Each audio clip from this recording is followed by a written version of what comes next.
Ladies and gentlemen, welcome to the LSE for this evening's event. My name is Jean-Christophe Plantin. I am assistant professor at the LSE in the Department of Media and Communication, while I'm also the interim director for the Data and Society Master Program. It's a great honor for me to welcome Professor Kenneth Benoit here today. As I'm sure you're all aware, Ken is professor of Quantitative Social Research Methods and head of the Department of Methodology here at the LSE. I'm equally delighted to welcome Professor Sara Hobolt, who is the Sutherland Chair in European Institutions at the European Institute at the LSE again, and Dr. Jennifer Jackson-Preece, who is Associate Professor in Nationalism in Europe at the European Institute again at the LSE. This event, entitled The Brexit Debate Through Social Media, Deliberative Discussion or Deliberate Dysfunction, marks the third lecture in the 2017 series of the LSE Works. LSE Works is a series of public lectures that began in 2011 that showcase some of the latest research by LSE academics departments and research centers in an accessible manner. In each session, LSE academics will present key research findings, demonstrating, where possible, the implications of their studies for public policy. Held every 2 years, a successful second series of LSE Works was held in 2013 and continued with a third series in 2015.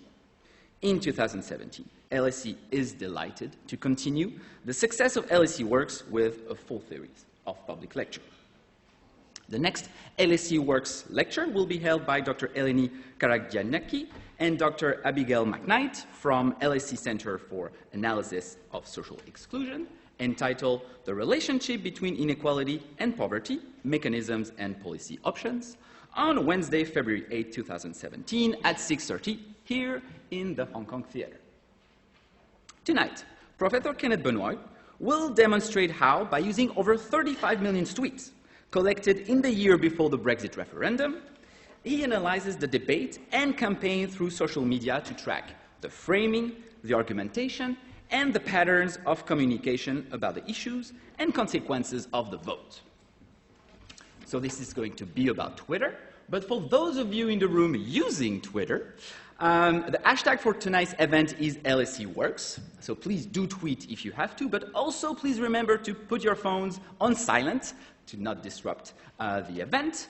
This evening event is being recorded and will hopefully be made available soon as a podcast. For your information, as a side note, our students are collecting for RAG this week and plan to collect after the lecture tonight. We would encourage people, if they wish, to donate to the charities they are collecting, for which are Real Action, Student Mind, and Amar Foundations. So we're going to start with Ken, who's going to talk for 40 minutes. Then we're going to have the responses from Sara and Jennifer. As usual, after the lecture, there will be the chance for you to put your questions to the panel. But for now, will you please join me in welcoming Professor Kenneth Benoit to deliver his lecture, The Brexit Debate Through Social Media, Deliberative Discussions or Deliberate Dysfunctions.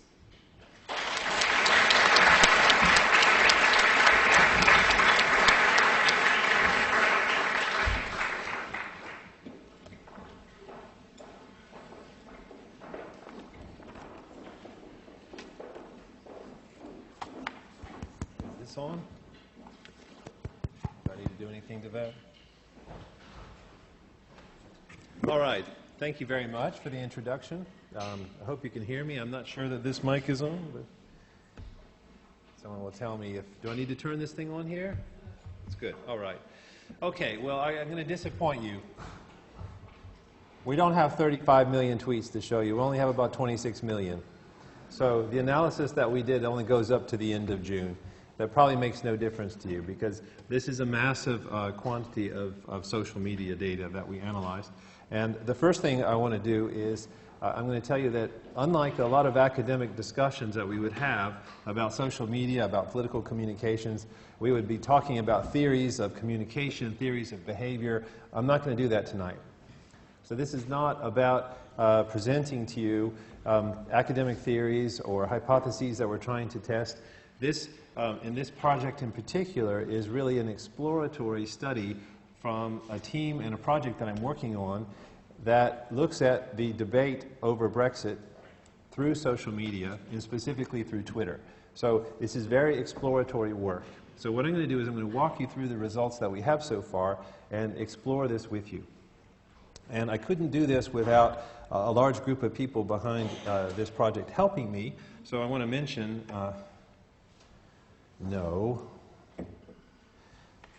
I want to mention this group because I've got a team here, first of all, in our department, the Department of Methodology, and they're, fortunately, they're here tonight. So Aki Matsuo, sitting here, he's a research officer on this project, which is the EU Engage project, funded by Horizon 2020, one of those European grants that may very well be affected by Brexit. And this is a 3-year project with the group from Italy, where we're analyzing public engagement and elite engagement through the European arena on issues that concern them and issues of Europe, and Brexit is a perfect example of that. And we also did all of the analysis in a large R package, which is for text analysis that I've been working on another EU grant for several years. And some of the team working on that is as long as an hour ago, in fact, is sitting here. So Kohei and Hayan sitting in the front have been working on this with me, along with some others. And then we also have some colleagues at Imperial College London, Julio, David Birch, who sent me some screen captures from the Data Observatory at the Data Science Institute I'm going to show you. I wish we could have a facility like that here. We don't. We just have these traditional screens. And then Mark Kennedy is supervising them over there. And this is also partly sponsored by the Social and Economic Data Science Unit, which is a departmental research unit in my department, where we're doing and greatly expanding our activities in the field of data science, including starting a master's program in 18 months' time, and cooperating with the Department of Statistics, who's starting a master's program in MSc in data science from September. Social media is an important part of political communication. You couldn't not get this fact unless you have not looked at any sort of media surrounding the new President of the United States inaugurated on Friday. And the news that his communications through this platform tends to make in its own right. Twitter is a microblogging platform for social media that is entirely public and generates an enormous quantity of data. And this data is in the volume of over 400 million tweets are sent worldwide per day.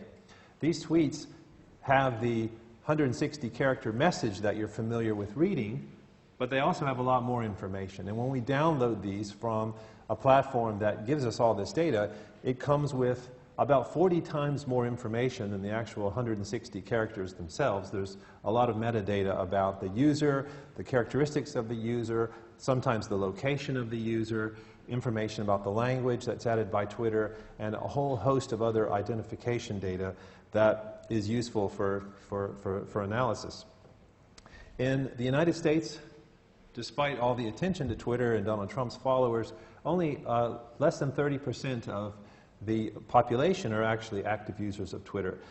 That is a figure that is about 20% in the United Kingdom, which is still sizable, but only 20% of the population, or 13.1 million in 2016, were active on this platform. If we were to look at a previous election, the figures wouldn't be this high, but it turns out that 563 members of Parliament out of 650 have Twitter accounts. You can find this information. It's 87% of UK MPs have Twitter accounts. You can find this information by going to just Google UK MPs on Twitter. There are numerous pages which not only have their Twitter accounts, but also have some analysis, the latest tweets, topics, proportions of parties. You can see how each party is doing. 100% of the UK Independence Party, for example, has a Twitter account. Who could that be? You have archives of the tweets. So this is very public information. Twitter accounts are preserved, by the way. So President Obama had the account POTUS for President of the United States, or POTUS. And this account has now gone to Donald Trump. God help it. And Obama's tweets are now archived under POTUS 44, and these are part of the, the historical archive. There are also platforms that capture every tweet for the historical record, even if a user goes on to delete a tweet, as has been known to happen. So how is Twitter used for political communication? If you're not familiar with this platform, you probably are, it can be used to send a message. So here's a tweet from Boris Johnson where he's sending a message about what he thinks about the next leader of the World Health Organization. Here's a tweet from President Trump saying that 15 hours ago is the big day they're going to start building the wall.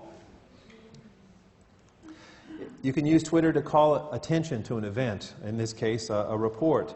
So here is a tweet which was retweeted, I'll talk more about those in a moment, by Nigel Farage. This is about a deal that was reported on Sky News. You can take something and you can broadcast that out to your followers, who then can retweet it again. And there are accounts down here, 1.2 thousand people, 1,200 people liked this, 571 have retweeted it. You can mention other people. This is something we'll be using in our analysis. So in this case, Michael Gove is a user, but he was mentioned in someone else's tweet. And it turns out whom you mention, it makes it easy to predict which side of the Brexit debate you're on, among other things. And the Times was also mentioned in this tweet.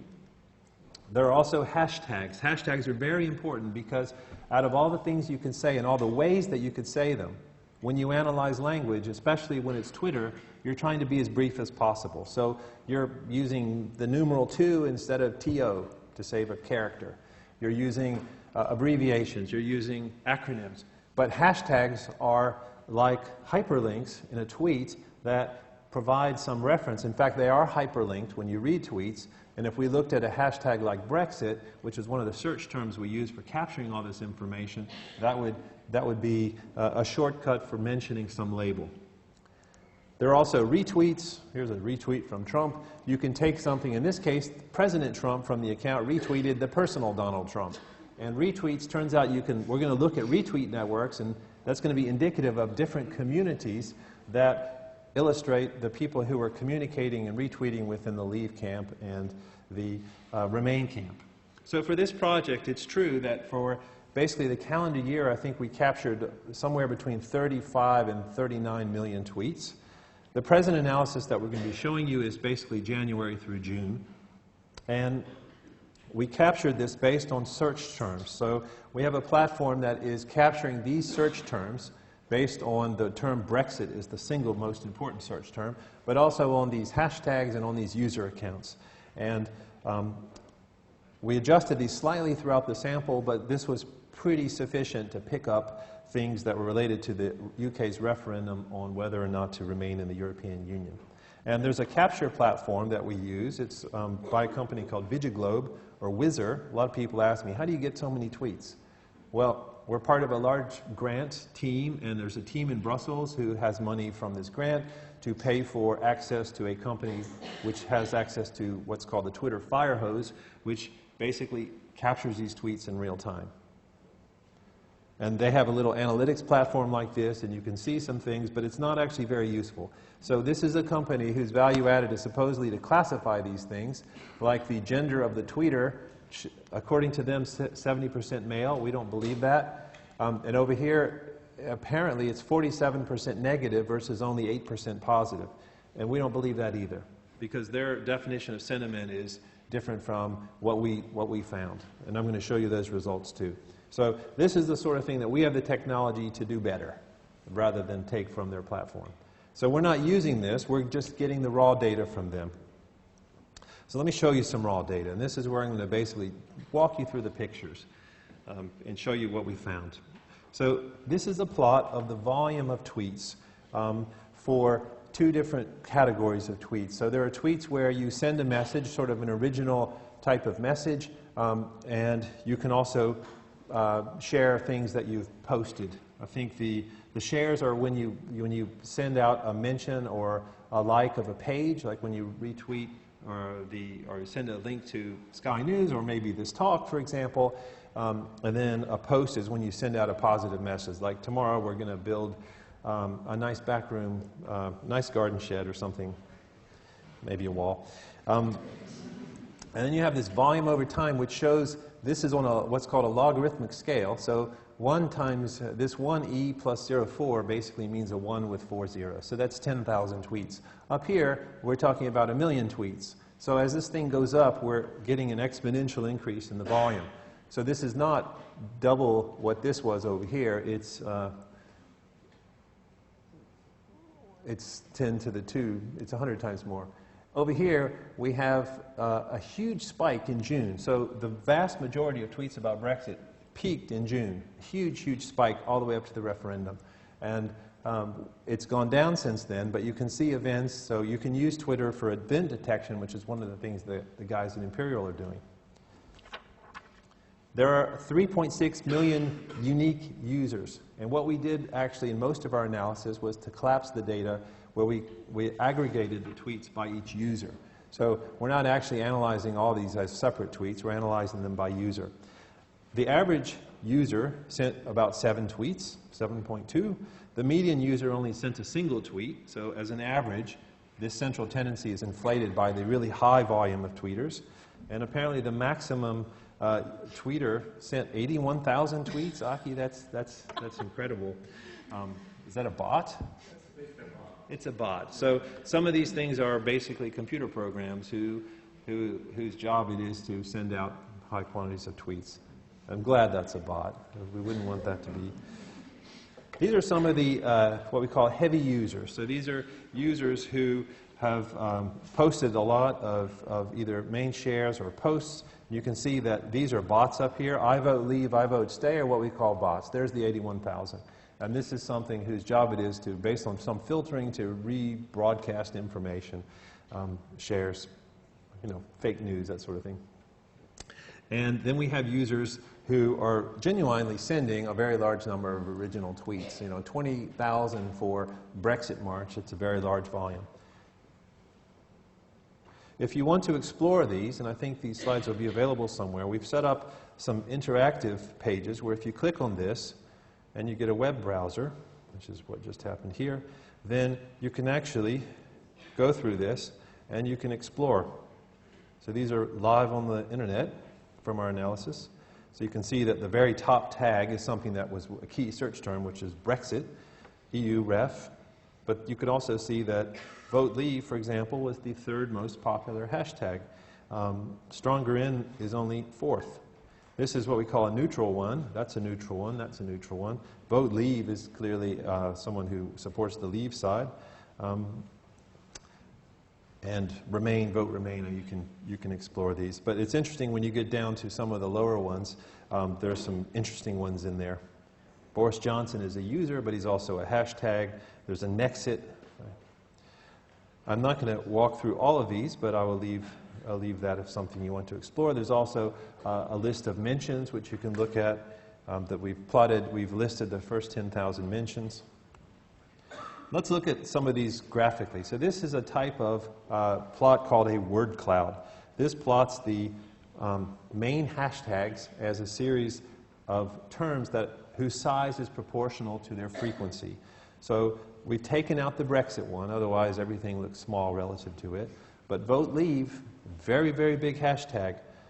Stronger in is not nearly as strong. And you can see that these are terms that when you take out all the language and you just look at these links, you can see that these are terms related to the debate. And how people use these, as it turns out, is going to be very useful in predicting which side they're on. Because we're going to do a bit of machine learning on a small set of tweets, and then we're going to be able to predict for the rest of those millions of users which side they're on. In fact, I'm going to show you predictions on some people that are here in this room as to what side they're on using our machine learning.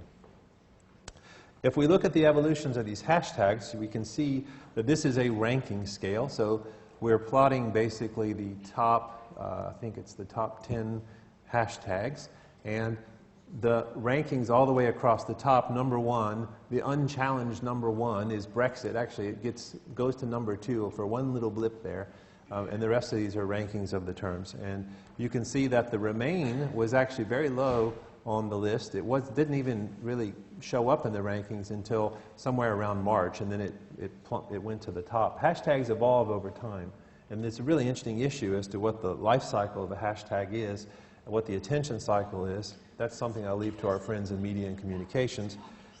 But by looking at these and what they are, we do see something about the substance. You can see that UKIP here, this hashtag for UKIP, took quite a drop in July after the June. So we do have these through July. It's not just June. Yeah, they took a drop there in the month after. If we look at the daily ranking of hashtags, these are daily rankings of surging popularity. So these are some that are lower in the rankings but have gotten higher. We can see in a little bit more resolution. So if we look, for example, at Remain, which is a hashtag here in this sort of darker blue, we can see that it's basically moving up. It came into parlance. People weren't really talking about it. Someone coined the term. You can see how these things evolve. That's not going to tell us basically which side was winning. So this is not necessarily representative. It's more just an evolution of some labels that people are using. So interesting bits from this are what can we use about this information more systematically that tells us the patterns of language that one side is using versus another. How can we use our information about these patterns of language to understand which side a particular user is on? This is a very typical example where machine learning helps us a lot, because machine learning allows us to pick up the patterns from a small set that we can get our hands on and come to grips with, and then project that onto these millions and millions of tweets that are just too vast, even for armies of graduate students over the summer to spend time coding. So we used a machine learning method called a naive Bayes classifier as our main classifier. And we also compared this to results from another supervised machine learning method known as support vector machines. The data source was to combine all the tweets at the user level, and then we created some training data from this. We selected some power users.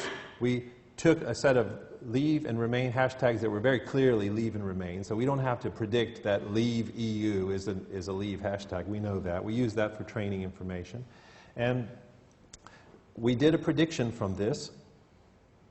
We looked at the differences in the usages of these and then the probabilistic classification, and we took the people that were basically in the bottom and top 20.2 of the probability of being leave or remain, and we used those to classify them.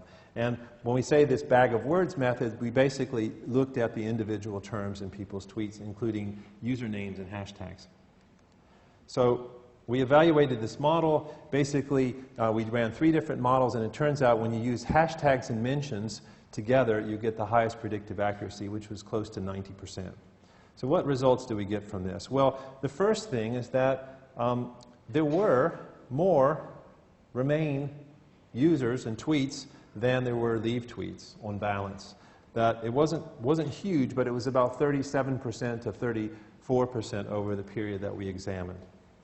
And then there was this large group, largely split, of almost a third of what we called neutral tweets. They were tweets that weren't clearly pro or remain. And if we look at the evolution of these, we actually see from this that the side for remain and the side for leave, overall, you end up with them tracking one another pretty closely. But here it looks like the remain is below the leave. So did we transpose that? No, it's just like there's a huge volume of remain tweets on the day of the Brexit, which is a huge spike. So we have a huge, that's right, there's a huge spike here, and this is a logarithmic scale. So that's basically 10 times the tweets of the leave. And that really skews the results. That's one of the reasons you have to interpret these logarithmic scales, you can't necessarily visually average across them. But they're tracking rather closely. And you know, if you were to think from this that the leave side was going to win, you wouldn't have been totally off. But on the day of the election, there was a surge in remain. So we used this prediction to predict these MPs that have these accounts, these 500 plus MPs that have accounts. If we take this and we map this onto their users, their combined tweets, and we do the prediction, this is what we end up with. So basically, if you're blue, you're leave, and if you're red, you remain. Labour, it looks, from our prediction, very strongly remain. Conservatives are split, but there were more remain than any other camp. Greens, Independents, remain. Democratic Unionist Party was mostly leave. The UK Independence Party, we would be very surprised. There'd be something wrong with our algorithm if they weren't predicted to leave. Sinn Féin, largely neutral. And the Scottish parties wanted to remain. So this is very good classification task for looking at these MPs. And none of these people's tweets were used to fit this model. They were just in the out-of-sample set. If we look at some specific accounts from a few well-known Twitter users, then this is actually a projection of these users on the probability of remain scale, where most of the LSE accounts, like LSE Brexit vote, are very pro-remain. We can see Sara there, very pro-remain, and I'm actually there. I don't have nearly as many as Sara or Simon Hicks, for example, but we're all very pro-remain from the language. There was one account that puzzled us because we looked for all the user accounts that had things like LSE in them, and then this one came up, and I thought, LSE Eckford, what is that? Is that an LSE account? I looked this person up, and actually it's not. So this is someone named Linda Siegfried. The nice thing about Twitter, because it's all public, I'm not showing you anything that's in any way restricted. This is clearly someone who is an outspoken conservative, wants mass impeachment for the Democrats. Unfortunately, you can only impeach the president. I don't think you can impeach congresspeople. But anyway, so that wasn't an LSE account.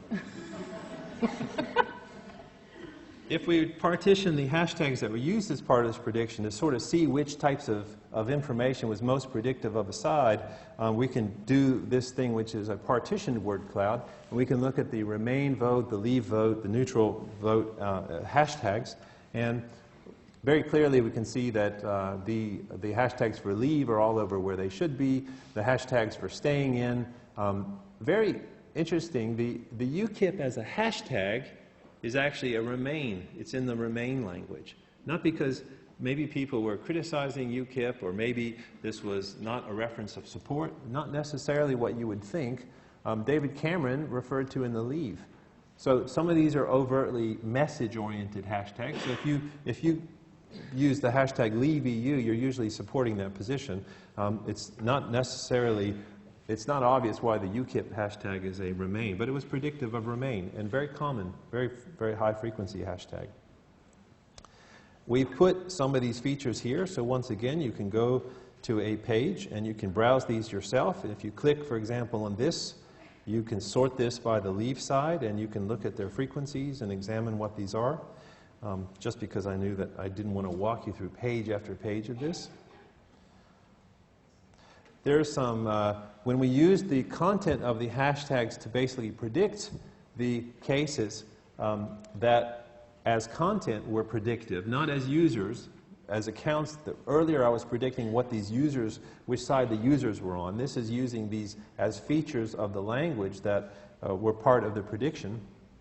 Then we can see that even so, for example, the user account Sara Hobolt was, as a term in other people's tweets, was strongly predictive of remain, and so were most of these LSE terms. The LSE Brexit vote as a hashtag was too, and just the LSE in general was very much more on the remain side. Interestingly, David Cameron was more towards the leave side, but still in the middle. So these are all these tags, mentions of Cameron or Cameron as a hashtag. And the color differences are not leave and remain. These color differences, we simply wrote the red, the users are red, and the hashtags here are blue. Here are the tweets about Boris Johnson, and a bit like Boris Johnson himself, at least at various periods, he's a bit all over the place. Even though we know his position in the end on Brexit very clearly. Very high volume for mentions of his actual user account, because this is the count frequency on the y-axis, and this is also on a logarithmic scale, so this is 100 here and that's 10,000 there, but as a hashtag it was basically used all over the place. Michael Gove, also a bit scattered there, but his more on the balance of on the high frequency ones, slightly on the leave side, this simple Gove, slightly on the remain side. Not always clear from these whether people are criticizing a user or whether they're saying something supportive. Nigel Farage, interestingly, was the same way, although for the mentions of him as a user, this is not his prediction as a user. We already did that. We know that he's very strongly leave. But in terms of mentioning him, you can see that it was also a bit mixed. Jeremy Corbyn and Theresa May. This is a bit like Theresa May. She was somewhere in the middle, but she claimed that initially she was pro-Remain, but not super strongly Remain. And a lot of the mentions since then, or more, some of these negative ones, never May, no way May, never there, a May. These are pro-leave. We did a bit of mapping of this too. So we get some information from the Twitter data about geolocation of the tweets, but there's not actually much. So most tweets do not have this tag that your phone can send about exactly where you are, because most people have it turned off. But we do have information about the geographic location of whatever internet access provider they used, which is close to basically their location. We plotted, once again, the blue is the Remain, and the red is the blue is leave, and the red is Remain. You can see that the concentrations of the pro-Remain side are in Northern Ireland and in Scotland, and then the concentration here of the leave side is more in England and Wales. We got some classifications. So these were done by Julio, who is on the Imperial side. He used his support vector machine classifier also to show a bit of the distribution of tweets across the rest of Europe.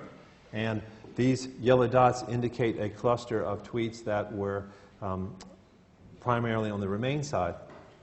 There's a lot of tweets, of course, on the British Isles there, but they're all over Europe. If you look at the corresponding classification and location for the leave side, it's not surprisingly very confined to the British Isles. And this shouldn't be considered a comparison of volume, but you didn't see much of the pro-leave side outside of Britain. We did an analysis which I realize will be hard to see and hard to interpret, but we're working on this more now. This is a network analysis of the co-occurrence of hashtags. So if you use one hashtag, how do you connect with other hashtags through your usage? Which hashtags co-occur? The ones that are right in the middle are the highest frequency ones, the neutral ones like Brexit, EU referendum, and the ones that are the leave ones, remember, are coded in blue, and the Remain are coded in red. And you can see, it's hard to see the connections, but you can see some of them. To make this a little bit more clear, we have looked at, our main goal in this was to look at some of the connections between hashtags to find out whether there was communication between the leave and Remain sides through this usage of language. It's kind of hard to tell from that, so what we did was we zoomed in on some of the sides. This is the hashtag of leave networks. You can see, for example, we said that David Cameron was used more on the leave side. You can see that his use there is connected to which other terms. You can see how these things are used in terms of the strength of their connection, which is the weighted edge, the thickness of this line and its connection to others. We can zoom in a little bit more. So this is, for example, the types of connections about this hashtag LeaveEU and what some of its closest ties were. We can look at this about networks of terms that are related to leaving the EU. This is short for Brexit the movie, which is a movie pro-Brexit video that someone made. And you can also see that people are talking about Frexit and Dexit and Nexit and Grexit, and these are various forms that are closely connected to the Brexit core of the pro-leave networks of hashtags. We can look at some of the leaders in this debate. We can look at David Cameron and his connection to Sky News and the ITV and some of the other networks of people who are talking about leaving, like Baroness Warsi. If we look at the same thing, zooming in for some of the Remain networks, then Here is a network of terms related to concerns about economics, for example. They're concerned about trading, gold, the pound, foreign exchange, recession. Very strong link between the trading hashtag and foreign exchange. We can see hashtag networks about certain political figures, like relationships between UKIP and the Tories, the Lib Dems, Farage, that sort of thing. Some of the really interesting analysis, so you can see that there's a challenge just to get your head around these tweets because of the density of these Twitter networks makes it look like some giant steel wool ball. They're doing some amazing work over at the Data Observatory at Imperial College London, a group that we've worked with. And these are some results provided to me by David Birch, who we'll see actually in some pictures in a moment.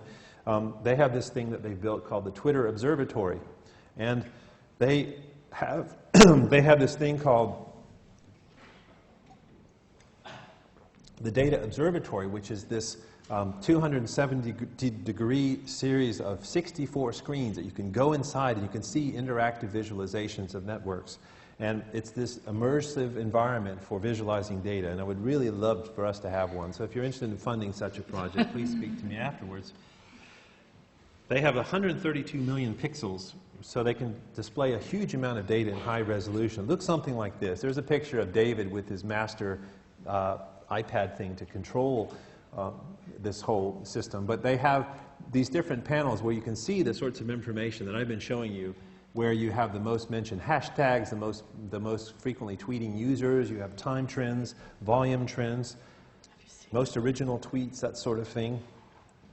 Interestingly, for the network purpose, when you are able to zoom out, like you're looking at the Milky Way galaxy from a little bit further away, we can color code some of the classification of tweets that are remain and some of them that are leave. And one of the things that this really zoomed out network analysis does in the Data Observatory is to show that there appear to be, if you were thinking about this in media terms of an echo chamber, are we only talking to our side, which appears to be a feature of the Brexit campaign and of the US election, for example. They found that there are several communities of leavers, but there's only one really strong Remain community. And they also found that these two communities didn't overlap very much. The evidence seems to be that these sides are talking to one within themselves, but not across themselves. So the last thing I'm going to show you, and I'm just going to stop abruptly after the last bit of analysis on this, we did something called sentiment analysis, and this is one of my specialisms as a researcher in dealing with text analysis and text mining. And this is what we built this tool Quantitative for, which stands for the Quantitative Analysis of Textual Data. Sentiment analysis is designed to extract information from the text itself and to classify basically things like positive, negative sentiment, or in the case that I'm going to show you, not only that, but also these categories about different types of language, like whether they talked about power, or whether they talked about sadness, or whether they looked to the past or the future. And for example, to give you an idea, this is from the dictionary of this linguistic inquiry and word count, which was created by psychologists. This is a list of patterns. They're not actually terms, but they're patterns, so there are some wildcard characters with this star. These are terms that are indicative, according to these psychologists, of language about reward. So if you frame the debate in terms of reward, you'd be talking about the positive things that you expect to happen for the outcome that you're advocating. The alternative, of course, would be to talk about the disaster that will happen if the outcome that you're against would happen. And we're going to see that there are two very different approaches to this, depending on whether you're on the leave side or the remain side. So here's a plot of the relative frequency across all tweets, for example, for the reward language versus, and this is relative frequencies. So this is a proportion of all language. It's very small, but you can still look at relative differences. The leave side was using more reward language than either the neutral or the remain sides. They were talking in the language of reward. If we look at a ratio of positive to negative emotional language, we can also see that the leave side was talking in more positive terms. The balance of their positive terms versus their negative terms was, in this case, about, I think, about 15 to 20% higher than it was for the remain side. So they're talking more in the language of the reward and more in the language of positive things. Sad language, on the other hand, was very largely part of the discourse of the remain side. They were talking about how sad and how bad it would be. This is the opposite of reward, about the dire and negative consequences that would be the case, obviously, if not about their position about Remain, but the consequences of not advocating their position.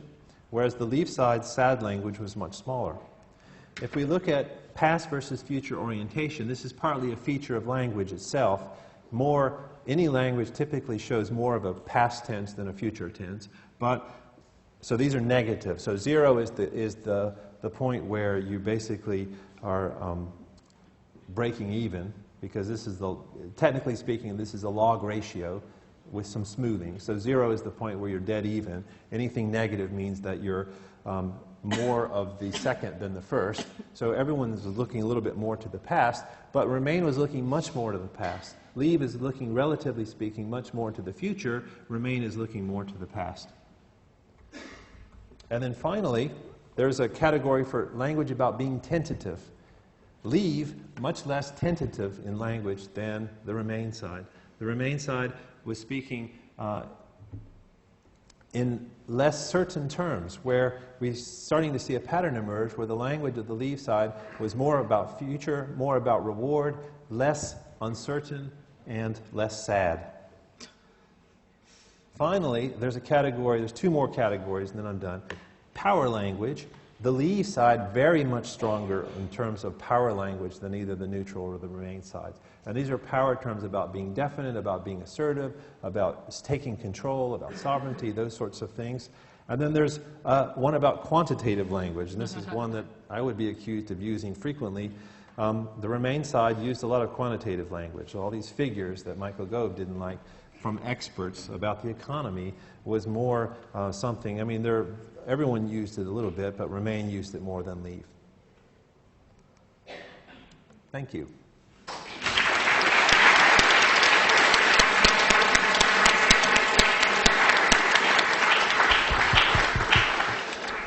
Thanks, Kenneth. Now we have the pleasure of hearing the responses, first from Professor Sara Hobolt and then from Dr. Jennifer Jackson-Preece.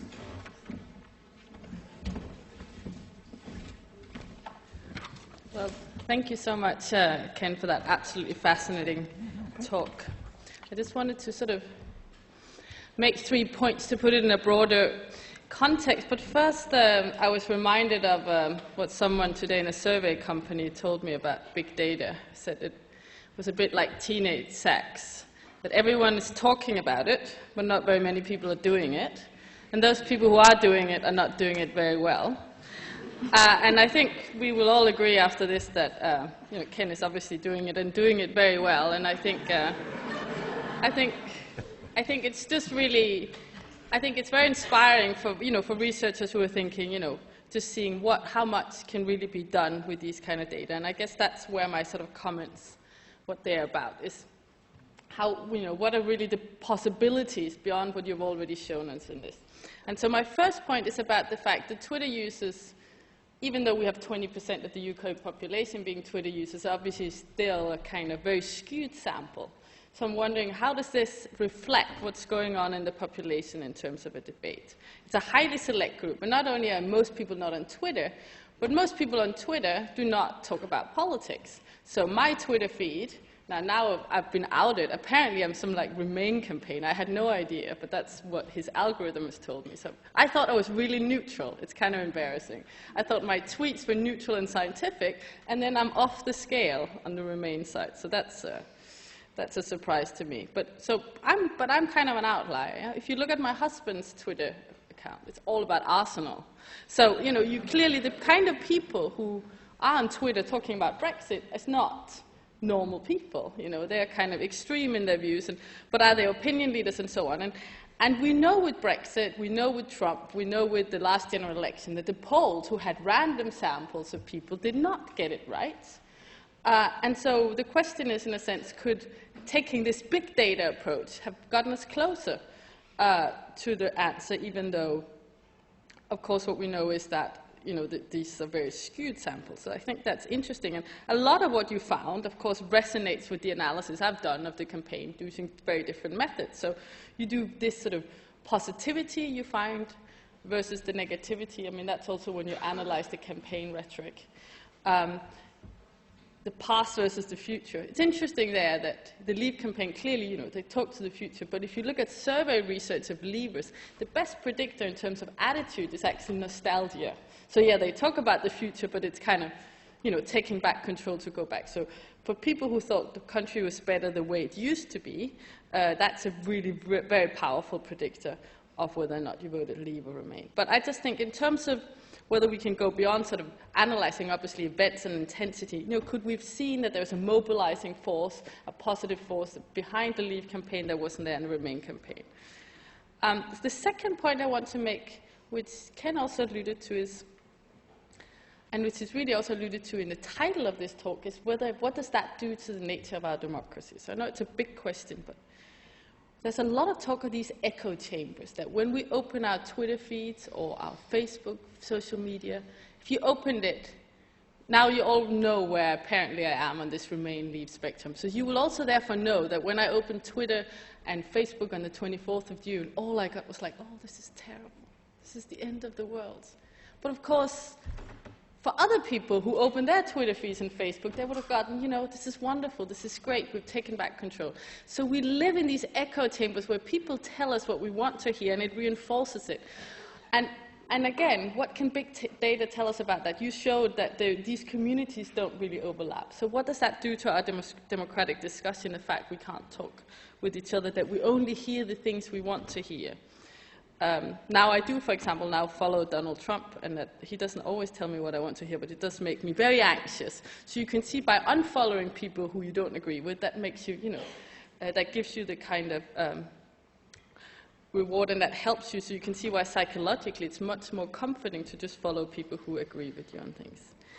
And that leads me to the final point, which is what perhaps the impression you could have from this talk is that people had really fixed attitudes towards Remain and Leavers when they went into that campaign. And for most people, perhaps not all of those on Twitter, but for most citizens, that was not the case. I mean, people didn't really have such strong views.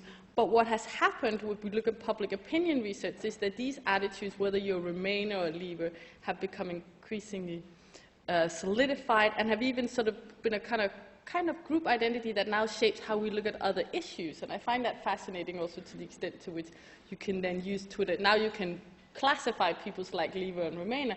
Does that then also shape how you think of other things? The court judgments this week is a good example.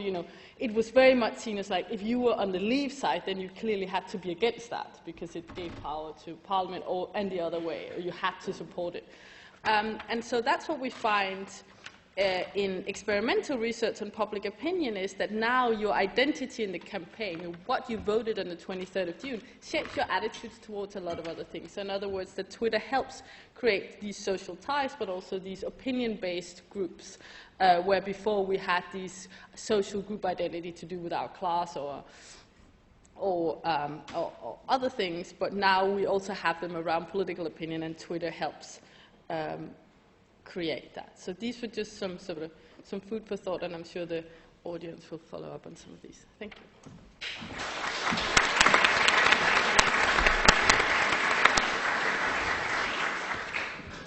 Dr. Jennifer Jackson-Preece. Thank you. And like Sara, I was absolutely fascinated by the findings as well. Before I say anything, I should reveal two things about myself. My name is Jennifer, and I am a bit of a Twitter nerd, so you can take what I say with a grain of salt from that direction. But equally, I have no mathematical abilities whatsoever, and to excuse this fact, I call myself a qualitative researcher. So much of what I'm going to say is focusing on the words bit, thank goodness for word bubbles, in trying to understand the information that I was given. When I was looking at this, sort of the first big take-home message that I get from it, and I think this is its significance in so many respects, it walks us through the landscape of Twitter in a really effective way. And obviously when we do want to try and understand what happened with Brexit, equally what happened later with Trump and the United States election, and I want to come back to that, there is a deluge of evidence, and having someone there who has begun to make sense of the whole of it 26 million tweets in its entirety, is extremely useful. And it's extremely useful not just for those who are into big data, but equally for people like myself who are interested in words and therefore a lot smaller data. I only have 100,000 tweets, so clearly I can't compare. But it's nice to see that actually what I look at in a qualitative way is very similar to what Ken has found in a big picture, qualitative or quantitative, sort of way. So the key features which really spoke to me, first of all, the issue of boundaries between groups. As somebody, of course, who studies nationalism, I'm very interested in the boundaries between groups. And when I look to Twitter data, what I'm interested in wanting to understand more fully is emerging social boundaries, the distances between groups, whether they're getting bigger, whether they're getting smaller, are they brightening, are they blurring? And so seeing some of that come through in this data was most evocative. And I think trying to understand what has happened now as between the leave and the remain cleavages is also incredibly important. When I look at my very small amount of data, one of the things that I see is quite interesting, and I think, again, it resonates very much with what Ken has seen, so I'd be interested in his comments on this. If you look at hashtags, and I only look at hashtags, remember I'm a word person, so the word and the hashtag for me becomes significant as an ongoing conversation.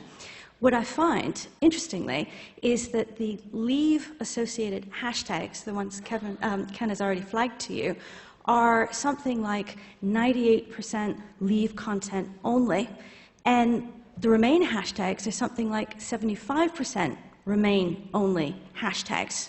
Now, they're both obviously overwhelmingly in one direction, but the interesting thing about this is that hashtags are chosen by the user.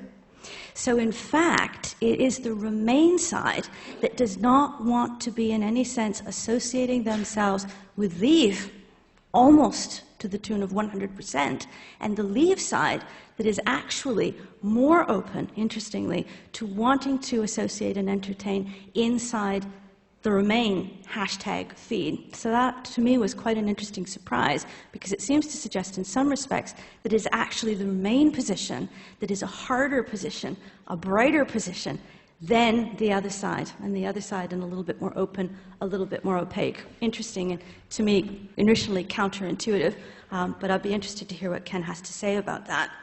The other point that struck me as quite interesting, also remember I'm interested in nationalism, is very much the echo chamber.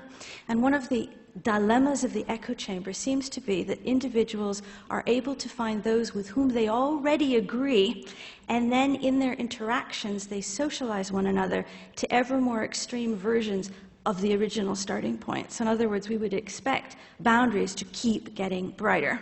And again, I think you saw some of this in the evidence that Ken was presenting, and it would be interesting to hear a little bit more of that. The final point which struck me, remember I'm a word person, so I loved that word bubble, is the words in the word bubble. The slides went fast, but if you can recall, and at some point, if others are interested, maybe Ken will even go back to that one slide, there were three big words. These are the ones that were most prolific within the data sample, and the data sample is ending beginning of July, and the big words were Trump, UK, and industrial revival, three of them that really stood out. And I thought, wow, that's interesting.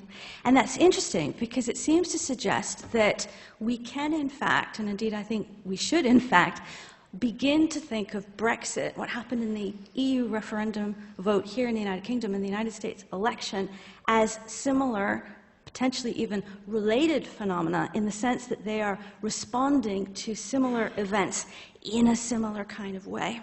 And it seems, looking at that again, that in both cases we have got the brightening of boundaries created as a result of changes having been brought about by globalization, by deindustrialization, by the schism emerging, of course, and we hear a lot about this, between the left behinds and the so-called elites who are doing well. And again, if you look closely at the content of the hashtags, you see a lot of that in terms of the thicker vision of values that the identities are beginning to relate to.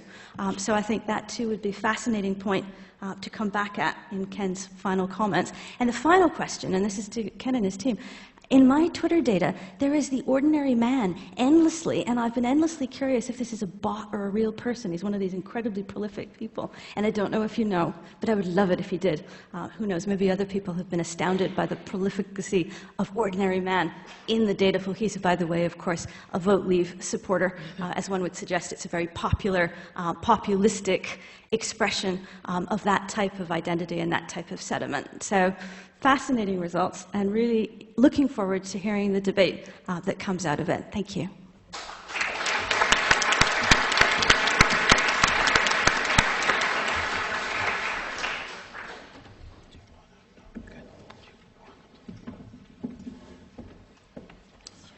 All right, we're going to open the panel to the audience.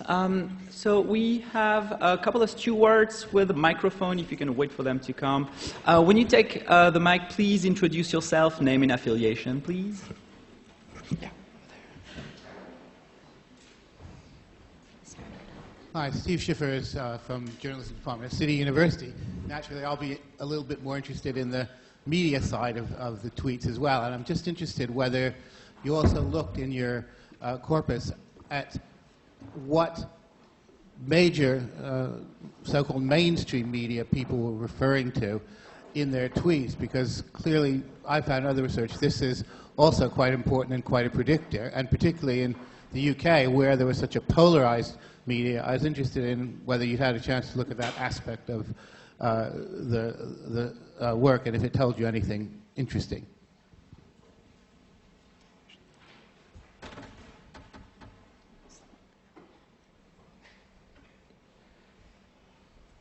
So should we'll collect a few questions.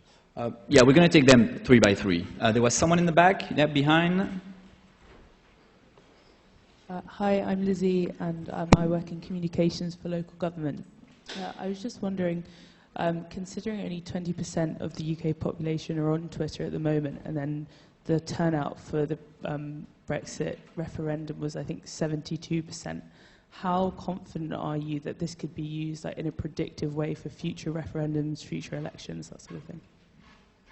And the third question in the back over there.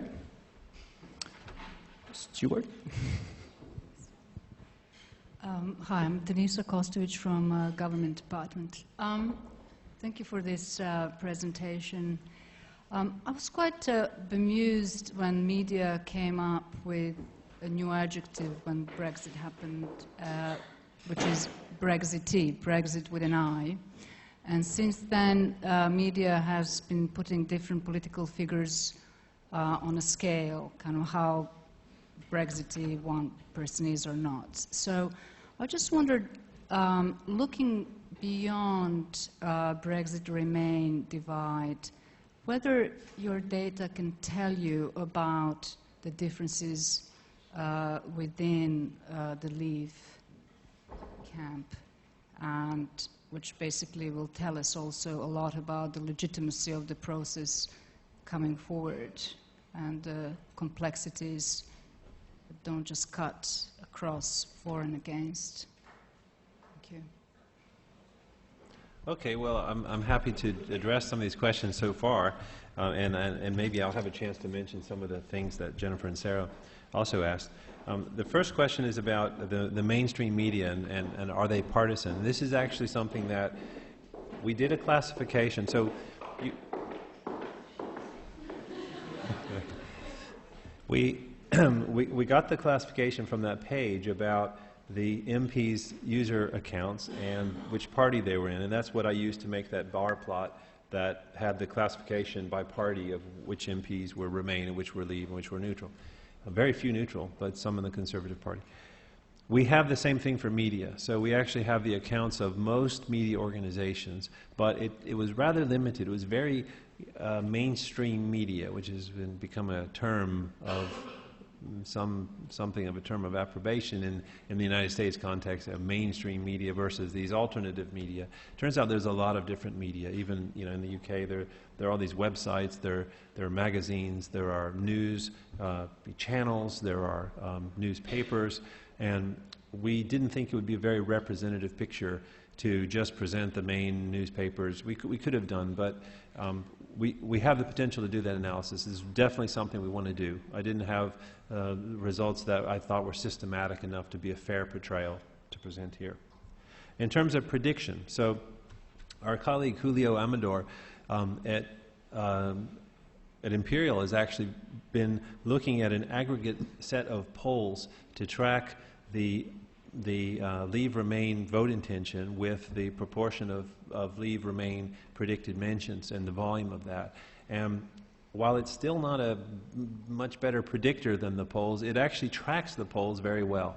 So it really does follow the polls, and we're working on a paper about that, actually, that says that it's not really an alternative, but it does pick up. In this case, it really was, it was pretty good. It still predicted that it was going to be almost too close to call in a statistical sense. So it wasn't a knockout blow, but it wasn't a knockout blow for the polls either. And then the last question I have was about, from Denise, about the differences in the Leave camp. This is a really interesting thing to look at. And one of the sets of results that I wasn't able to show you, because the computer just didn't, after 2 or 3 days, it was still trying to fit this model. There's a branch of statistical modeling that looks at clusters of language. It's called topic modeling. And it's one of the big advances in text analysis in the recent decade or so. You can take a series of text with tons of documents, and you can feed it to the machine, and it separates out what are plausible collections of terms that form what we interpret to be as topics. And what would be really interesting to do is to see what the Leave topics are, and then to see the prevalence of those Leave topics across the prominent Leave campaigners and users. And this is where we think there's really the substance for a sort of what we call the sort of academic article, where we can really look at to see the diversity of opinions on one side versus the diversity of messages. We're really interested in what the messaging was, and that's where it gets really interesting. And unfortunately, I just don't have much beyond some hashtag collections to show you. And I mentioned this is exploratory, and you can imagine exploring, it's like an ocean of tweets that we have, and exploring that is practically challenging, and it's computationally challenging. The way we did this, by the way, is to take a relatively small sample, the sort of sample that Jennifer was talking about. You take a few 100,000, which is quite manageable even on a laptop, and you fit all your analyses to this manageable set, and you hope that this is a representative sample. We did this on a subsample from June. Once you get that analysis perfected, then you try it on a bigger size, and then once that works, you try it on the entirety. But some of these procedures are exponential in their complexity, so doing something that's 10 times bigger may take it's not 10 times more time, it can be 1,000 times more time because of the spaces, the parameters that have to be explored. So, and I'm no expert on computational complexity, but I know that it still tied up some of our computers for days without a result. So we're working on that. We're working on moving this to some high-performance computing to get those results. But that's definitely something we're going to be working on. Should I address some of the discussant comments, or if you want, yeah. Just say a few things? Thank you very much for your comments, Sarah and Jennifer. Very interesting. One of the comments was about whether this is a skewed sample, right? Is 20% representative? This is one of the challenges in using this for prediction. It's probably not representative, but it may not be representative of the opinion in the population, but very often the dialogue that is taking place is representative of the discourse about Brexit. And the themes that people mention are not substantially different from the themes that people mention about Brexit more broadly. They might be slightly more skewed, and it's an interesting question for media and communications and political communications, for example. Honestly, I thought that you would find a lot more Leave messages on social media, because it's an easy and inexpensive platform for people with extreme views to make themselves heard in a way that they didn't have access to before. take the example of this unfortunate person who had the LSE at the beginning of her username that we singled out to pick on. For example, you don't get to reach thousands of people if you're that sort of person. You only reach the people down at the local bar who are drowning their sorrows in some cheap wine. But with social media, you can reach a platform, global platform, of anyone who wants to look at that. And I thought there'd be more of that, and it didn't appear that there was. There is some very interesting stuff to drill down in this issue of the dynamics of groups and the boundaries of groups. And this issue of the echo chamber is a really, really important one, because it suggests that rather than becoming a tool for communication, rather than becoming a tool to enlighten our citizenry, it's possible that electronic communication and information systems are reinforcing cliques of people who are like-minded. So rather than broadening ourselves, we're resisting that and forming echo chambers where we only talk to people that are just like us. And the platforms not only enable this, they actually actively create that. Facebook will actively, whenever you log into a social media platform, it does its best to recommend things that it thinks that you're going to like. And it wants to keep you happy so that you keep going back and reading advertisements on the platform. So it's very actively part of the technology to reinforce this echo chamber. And do I think this is a reason for concern? I don't know the full extent of it yet. We're still studying that. But the answer is yes, I do think this is a really big reason for concern. And when people start to associate that with when the boundary between opinion and facts starts to blur, and we take our main source of news and facts as something from a social media feed, for democracy, that can be a fatal problem. Fantastic. Let's take 3 more questions. We had one question over here.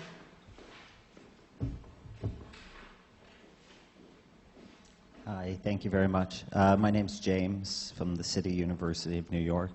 I'm also, like Dr. Jackson Preece, very interested in the boundaries between groups and constructions of group identity. And I was wondering how you decided upon the boundaries between the neutral category and remain and leave as it goes sort of across that spectrum. I guess particularly the neutral stands out to me as something I'm quite interested in further exploring.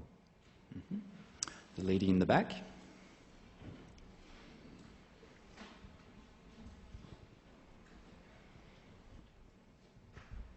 Hi, I'm International Relations alumni at the LSE here. I'm curious, looking towards the future, are you going to continue doing this research as kind of the discussion on Twitter moves towards the negotiations? And how you think that, the fact that it is going to be constantly analyzed on the Twitter sphere will affect the negotiations, or is already affecting, the pre-negotiation phase? We had one gentleman over there, yeah. Good afternoon, everyone. The question that I would like to ask is, if we think that this 20% of the UK's population is using social media, and we could say that if this 20% does actually represent the population, to what extent would the role of social media have actually played in Brexit actually happening, with the leave comments as well as the remain comments as well as the neutral comments, and making Brexit happen? Okay, 3 good questions, or actually ones I think I can answer pretty directly and shortly. How did we classify the neutrals? This was done on a very technical criterion, which comes from the classifier that we use comes up with a predicted probability of you being in the way that we pitched it was the probability that you're a pro-Remain. So that's why the LSE accounts and my account and Sarah's account were all on the right side. Jennifer, I wish I'd included you. The probability is from 0 to 1, and a probability of 0.5 would mean it's basically a coin toss as to whether you leave or remain. And we set the decision boundaries at basically 0.2 and 0.8. So if your probability of being remain was 0.2, it means that you're more than 1 in 5 likely to be leave. And if it was above 0.8, it means you're more than 1 in 5 likely to be remain. And anything in the middle, we just called that neutral. Now, is that substantively neutral? It means, in the sense of our classifier, that you are as likely to mention something about neutrality, about leaving as remaining. So it could be very well a mixture. But it's an interesting question. Is there a difference between someone who mentions a lot of leave stuff and a lot of remain stuff and it balances each other out? Or you just mention a bunch of stuff in the middle that really is neutral, like a news agency should, but not necessarily would. The second question was about negotiations. Are we continuing to gather the information for the negotiations? Yes, we're capturing tweets right now. It takes a while to filter down into our database. We have to get these downloaded from their database. We have to process them. We have to then reformat them and put them into our database because this is not the sort of thing, we're not talking about a spreadsheet that gets emailed here. We're talking, we're talking about huge quantity of data that has to be parceled up in pieces. And will I think this affect the negotiations? If I did, I would manipulate it as much as possible. But no, I don't think that it will. Outside of, will the tweets about it affect the negotiations? I still think, and maybe this is a question for Jean-Christophe's area of expertise, but my feeling is that the media and the things that are reported still are the effects of fundamental things going on, the way of communicating that rather than actually creating them. Sometimes a news story does become its own story. So I may have this wrong now. Donald Trump seems to understand this better than anyone. His tweets are, when I read the New York Times each day, his tweets are always in a story about the New York Times. They're like these little indented quotes where they have entire stories about what he's tweeted. And what he says causes the news. People who don't know Twitter are reading Twitter through traditional news outlets. And it's definitely affecting things. Just ask the mainland Chinese what they think when he tweets about Taiwan. It's definitely causing things to happen. Last question was about what role the 20% of the users in the UK are using Twitter, so what role do we think that this plays? I think it was a question about what role it plays in the overall shaping the discussions. It's an interesting question as to how much campaigning you can actually do through social media. And it's very, very difficult. The central problem, in my view, of media studies is how do we design a truly honest study where we can say that the media, as a medium for communicating events, actually shapes those events. The problem is that media is designed to react to events. So when we see the correlation between something happening and something being reported, it's extremely difficult to isolate how much of that is caused by the reporting, but how much of these two things are just coming from the event itself. So a tornado wipes out part of the southern United States. The media didn't cause that, right? The media reported on that. But when some sort of scandal happens that is about basically people's perception and what they think are happening, that can very often be caused by a leak in the press as a causal event. I don't think that those were the fundamental drivers of attitudes and actions on Brexit, but I do think that there is this element of the echo chamber, especially in as much as it relates to people's perception of facts. And when we have people through the media telling us to discount the facts as presented by experts, who do you trust to give you an assessment of the projected economic impact of leaving the European Union? Well, I would trust economists. I trust my colleagues over in the economics department here at the LSE. But there was, Michael Gove, as a leader of the Brexit campaign, basically said we're sick of listening to the skeptic experts and discounting the expertise. And people who receive that message would be more inclined to interpret those facts in an alternative way. And I think the extreme version of this we're seeing among some of Trump's followers. Some of the studies that are coming out now are showing that the way that people interpret facts and the reporting of news is very, very different depending on your prior beliefs. Fantastic. Let's take 3 more questions. We have a gentleman over there. Hi, thanks for the research. I think it was absolutely brilliant. I'm really interested to know, you talk about wanting to, or your sort of problem is trying to sort of understand what's going on in this ocean of information. And I almost think about it as being, well, actually, you don't really want to understand the ocean. You really want to understand the current. There's going to be sections or pools of things in this ocean that are going to be moving around. So if that's kind of the thing you're trying to understand, what is it in sort of 3 to 5 years you hope your research is going to achieve? Because you're spending a lot of time, a lot of money trying to achieve something. What is it? The gentleman in the middle of the crowd over there. Yes. Sorry, I just wanted to ask that, do you think by eradicating social media, the result would have been different of the vote? Thank you. And the third over here. I'm Chris. I work for an international development NGO, and I have sort of 2 linked questions.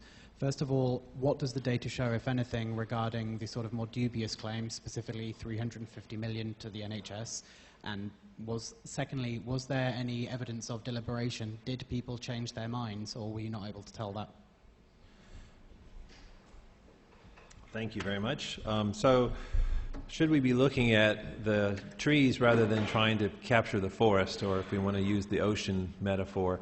So we are very much interested in the currents and the topography of specific parts, right? But finding that in an ocean is not an easy thing. I think that was the main point.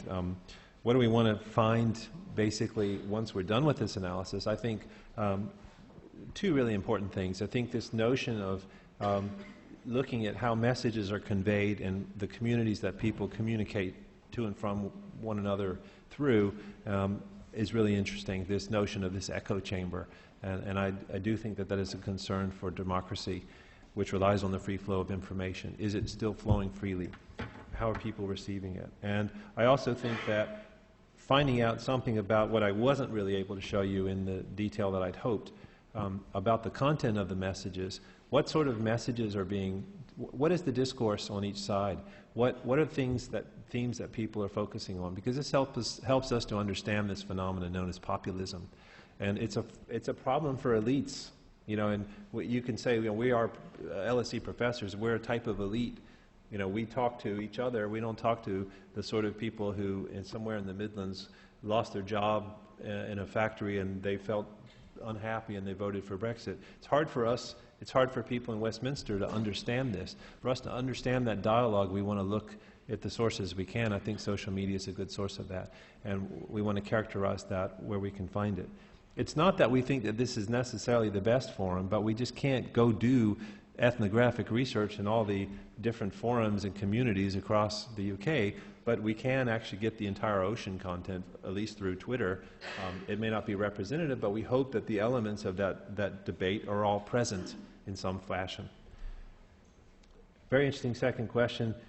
Would it have been a different or preferable outcome if we could eradicate social media? How many of you have ever asked yourselves, you know, would life be better if we could eradicate social media? Some of us can remember what life was like before there was social media. People actually talked to one another. Social media is supposed to be a way to talk to one another. The interesting question is that what it is, or are we just talking to, you know, who are we talking to? The highest tweeters in our sample weren't even human beings.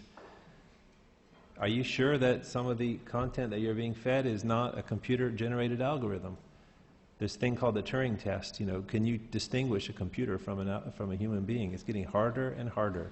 And most people wouldn't even try. Maybe they don't even care whether it's a human being or an algorithm. So that's a question we could speculate deeply on in a philosophical sense. I don't have any way of knowing that, of course. And then the last question about could we investigate, there's two elements, I think. Could we investigate claims about the veracity of things like the 350 million, not through social media? Did it change people's minds? Now that's a really interesting question that's related to the echo chamber. We can track what people are saying over time, and we haven't in our analysis. We just grouped every tweet that was sent by a particular user, but to look at the evolution of those attitudes, if we could drill down to that would be really interesting.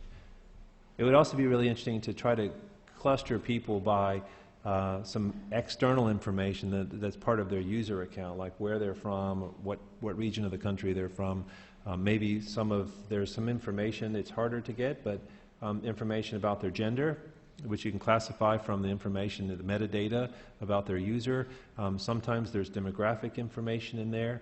Unfortunately, it's not all direct information. So if someone has a description of their, user, LSE professor, like Arsenal, and golf, you got some information in there about your preferences, that you know that you're male, you know that your profession, you know where you live, Surrey mom who loves baking, that sort of thing. These are people's profiles, but it's not so systematic. Other times people don't put anything, or it's not descriptive. We wish we had more information. If it were a traditional survey, we'd have that information, but we often don't. And more people, you should all turn on your geolocations on your devices. So if you're tweeting, it would be really helpful if we could get more accurate information about your precise location at all times, please. Only about 3% of tweets are geocoded.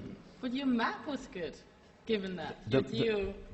Except Cornwall, which you got wrong. The map is, yes, the map is the location of the internet service provider. So you get those big blocky clusters because those are all people who are going through the same Virgin relay or whatever. Okay. As a follow-up to the last question, I was curious, could you see, or are you interested in seeing characteristics in terms of rhetorical strategies? Like you mentioned, one side was using more quantified elements, we can assume, to make a point. Could you extrapolate it on that and see more like, for example, specific behaviors on each side? Like one side is like engaging in aggressive or trolling or obfuscation of discussion type of strategies than the other. Is that of interest? It's of great interest. That's a very good suggestion. And after doing the quantitative language analysis, I realized that one of the things we'd done in pre-processing the language was to remove all numerals. Like, so if you had to, 1 million, if that was an actual term, we removed it. And we could have, here we are categorizing adjectives that refer to quantitative concepts, but we actually removed the quantities themselves. That was kind of daft. Fortunately, this is all computer programs, so we can find these things that we've done, and we can go back, we can modify, we can rerun it, we can reproduce this analysis after tweaking it, and that's the way this sort of data exploration works. There is a lot of retracing the steps. The computer doesn't mind.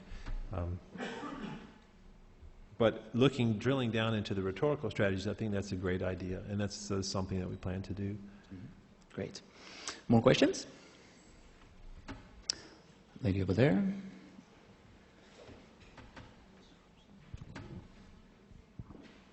Hi, my name's Stacey. I was wondering if you could share your thoughts or comments on fake news stories, which are becoming quite popular at the moment. I think there was quite a famous one with the young Donald Trump saying, if I was to run, I'd run Republican because they're so dumb, they believe anything on Fox News, which he didn't actually say. And so much fake news is now being shared on social media, and there are so many people that get their news sources just from social media. So I was wondering if you felt that had an effect on Brexit and with the election as well. I don't have any knowledge or evidence of my own that it had an effect on Brexit. Here's a way you could study that, though, and it's a really interesting phenomenon. So one of the ways that these fake news stories would sink like a stone instantly if it weren't for social media. What allows people to spread them are, and this is the way that you start a fake news stories, you write it, and then you go on social media and you post it all over the place. And once you get it injected into these little self-replicating circles, people start sharing it around and it takes off.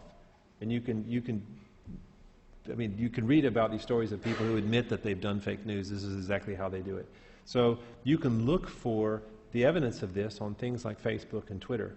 Facebook is a little bit harder to examine because you only have access to the people who are in your circle of friends or sometimes their friends.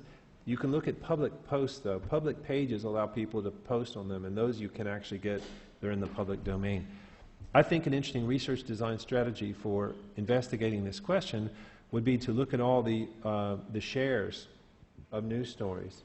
And when you looked into those shares, to have some separate algorithm that enabled you to classify them according to whether they were from sources we would trust, like the Times, or whether they were from some obscure website that would be likely to be fake news. And if you looked at the number of times those posts were shared and who they were shared among, you would have a good way to get a grip on how widely circulated fake news was. So if you're interested in doing a PhD, I've just given you a great idea for doing a PhD, I think. We have time for one last question. Yes, in the middle. The microphone is coming. You said that it's a shame that you don't know the gender of the people. How is gender going to affect the results of the debate or discussion? Like, why is gender important?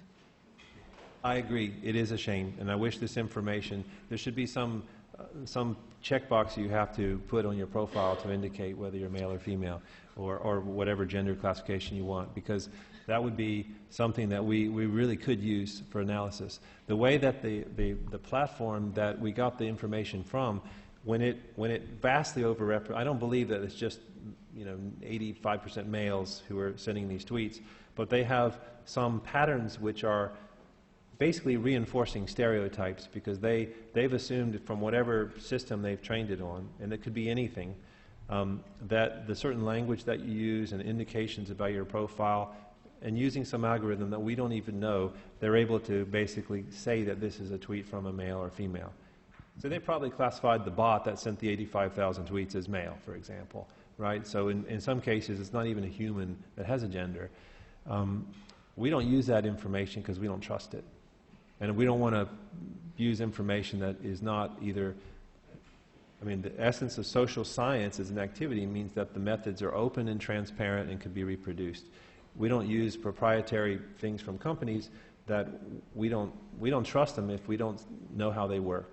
So everything that we did in analysis, we know how it works because we did it original analysis. We programmed that down to the wire to do everything that I've showed you today. So the challenge, it's not a question that we wouldn't prefer to do that. The practical challenge is, how do you get reliable information about the gender of someone sending a message?